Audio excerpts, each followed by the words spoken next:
ایک صحابی اپنی بیوی کی کسی بات کی وجہ سے بڑے نالان تھے۔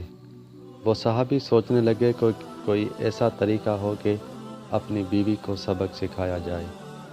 سوچا کہ میں حضرت عمر رضی اللہ تعالیٰ عنہ کے پاس چلتا ہوں، وہ ذرا جلالی طبیعت کے ہیں، ان سے جا کر میں بات کرتا ہوں کہ وہ ذرا میری بیوی کی طبیعت سیٹ کرنے کا کوئی طریقہ بتائیں گے۔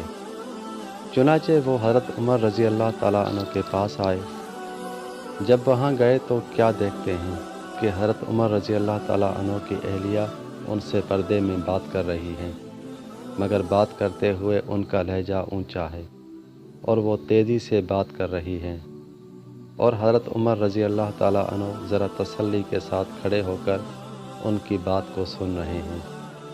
جب ان صحابی نے دیکھا کہ میں تو اس مقصد کے حل کے لیے یہاں آیا تھا، یہاں تو پہلے ہی آگے سے باتیں سنی جا رہی ہیں، وہ واپس آنے لگے تو حضرت عمر رضی اللہ تعالیٰ عنہ نے پوچھا کہ بھائی واپس کیوں جا رہے ہو؟ عرض کیا، اے امیر المومنین، جس کام کے لیے آیا تھا وہی کام یہاں ہوتے دیکھا تو میں نے سوچا میں واپس ہی چلا جاؤں۔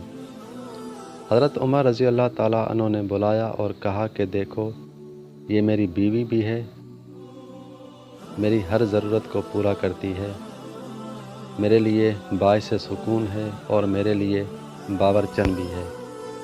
گھر میں سارا دن میرے لیے کھانا پکانے میں لگی رہتی ہے، میرے لیے دھوبن بھی ہے، میرے کپڑوں کو بھی صاف کرتی ہے، میرے گھر کی صفائی کرنے والی بھی ہے۔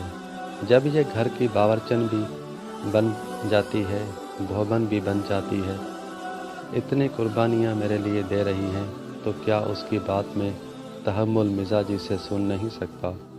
وہ صحابی کہنے لگے آپ نے میرے دل کی گرہ کھول دی۔ جب میری بیوی میری خاطر اتنی قربانیاں دے رہی ہے تو میں بھی اس کی بات کو تحمل مزاجی سے سننے کی عادت ڈالوں گا۔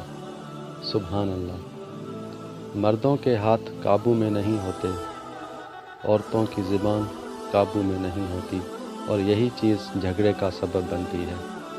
کبھی کبھی عورتیں کچھ زیادہ زبان تیز ہونے کی وجہ سے جلی کٹی سنا بیٹھتی ہیں کہ وہ خاوند کو بڑا غصہ آتا ہے اور بات کا بتنگڑ بن جاتا ہے، لیکن عورتوں کے ساتھ تحمل مزاجی اور پیار سے پیش آنے سے معاملات بآسانی حل ہو جاتے ہیں۔